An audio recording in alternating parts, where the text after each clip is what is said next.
In the bustling heart of a small Atlanta diner, where the aroma of sizzling bacon and burnt coffee clung to the air like a second skin, a man sat quietly in a corner booth, his face obscured by a worn baseball cap and a pair of glasses he didn't need. The diner's neon sign flickered outside, casting a dim glow through greasy windows, while the clatter of plates and the hiss of the grill filled the space with relentless energy.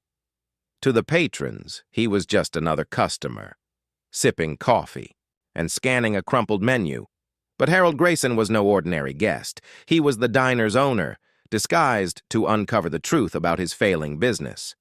His eyes, sharp and calculating, fixed on a young black waitress, Denise Carter, moving through the crowded floor with a bandaged hand, her arm trembling under the weight of trays she balanced with painful determination. Harold had heard whispers of mismanagement and cruelty in his diner. But what he saw in Denise's resilience, a quiet defiance against her injury and the manager's harsh glares, stirred something deeper. As he watched her navigate the chaos, a secret unfolded that would freeze him in his seat, shattering his assumptions and leaving the diner's future hanging in a balance that would stun everyone. Harold Grayson, at 55, was a seasoned entrepreneur whose chain of Southern diners had once been the pride of Atlanta's working-class neighborhoods. His flagship location, Grayson's Grill, was a relic of the 1980s, its red vinyl booths and checkered floors evoking nostalgia for simpler times. But the diner was struggling. Declining sales, poor reviews, and rumors of toxic management had eroded its reputation. Harold, raised in a predominantly white suburb where racial divides were rarely questioned, had built his empire on hard work but carried the subtle biases of his upbringing. He viewed his staff through a lens of efficiency, often overlooking their personal struggles, especially those of his black employees, whom he unconsciously held to a higher standard.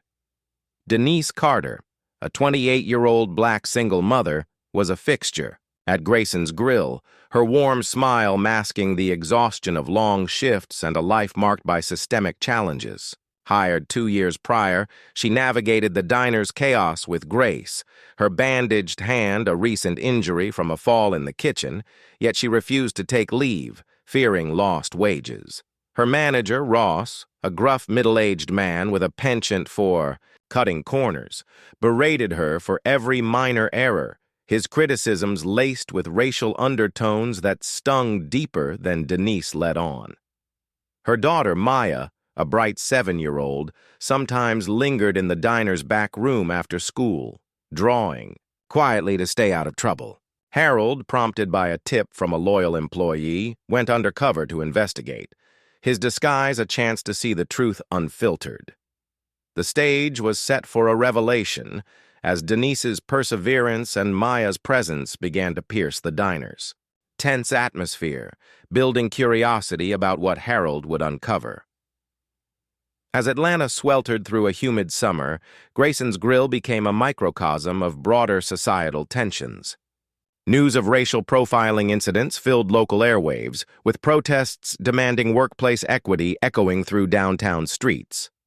Harold, from his corporate office, had dismissed these as distant issues, but the diner's struggles forced him to confront his own blind spots.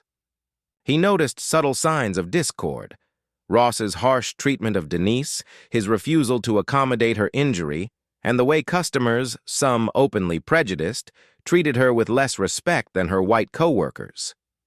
Denise, despite her pain, moved, with relentless efficiency, her bandaged hand a testament to her grit.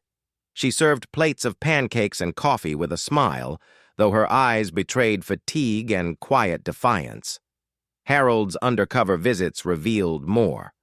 He saw Ross pocket tips meant for the staff, heard him mutter slurs when he thought no one was listening, and observed Denise's resilience in the face of it all. Meanwhile, Maya's presence in the back room grew significant. Denied childcare, Denise brought her to work, where the girl sketched scenes of hope, families dining together free of judgment. One evening, Harold noticed Maya slip a drawing under a customer's plate, a small act of kindness that softened a regular's gruff demeanor. This sparked Harold's curiosity, but also his suspicion, rooted in biases he hadn't yet confronted. He began lingering longer, noting how Denise shielded Maya from Ross's wrath, her protective instincts clashing with the manager's cruelty. The city's racial tensions intensified, with protests targeting businesses like Harold's for discriminatory practices. A local article criticized Grayson's Grill for its lack of diversity in management, stirring unease in Harold.